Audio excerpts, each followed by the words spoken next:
All right, so the next example is example number 2, where you have oxygen gas and hydrogen gas, and together they form water. Again, these two are gases.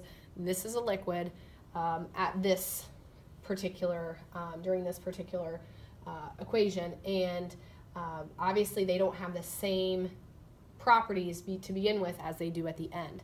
Okay, so what we're going to do is we're going to do the visual method first. Okay, so oxygen, we're going to make, okay, oxygen gas are 2 red dots. Hydrogen gas, make those as 2 green dots. Okay, so O2, H2, and when they come together, they are going to form H2O. And actually, it does look like this.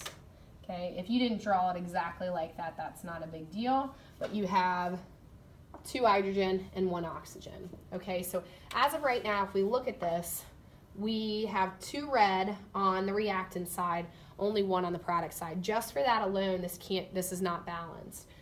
So we need to have the same number of red on both sides and in green on both sides as well. So in order to do that, if I need to add another oxygen, I can do so. However, it doesn't come alone over on this side. It has to come with 2 hydrogen. Okay.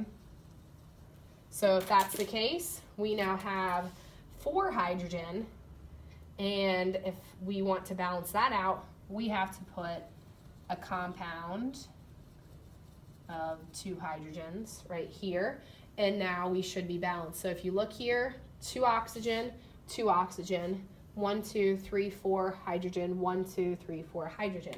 So if we're going to write our coefficients, then we would write 1 oxygen, 1 O2, 2 H2, and 2 H2O. Okay, because you have 2 compounds, 1 compound.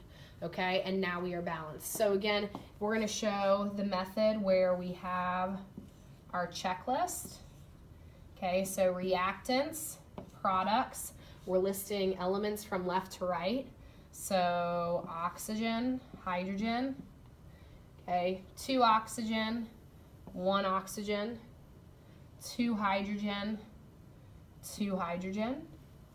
Okay, so I just counted how many of each I had on both sides, and if I'm going to do that, then I'm going to start from the top, work my way down. Oxygen's not balanced, so in order to balance out oxygen, I'm going to put a 2 here, and that's going to multiply everything in here by 2, and then that would give me 2 oxygen, but it also affects my hydrogen, so that becomes 4 hydrogen.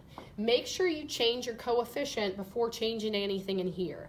You can't change anything in here because this is a checklist, this is your totals, until you've actually put the coefficient in.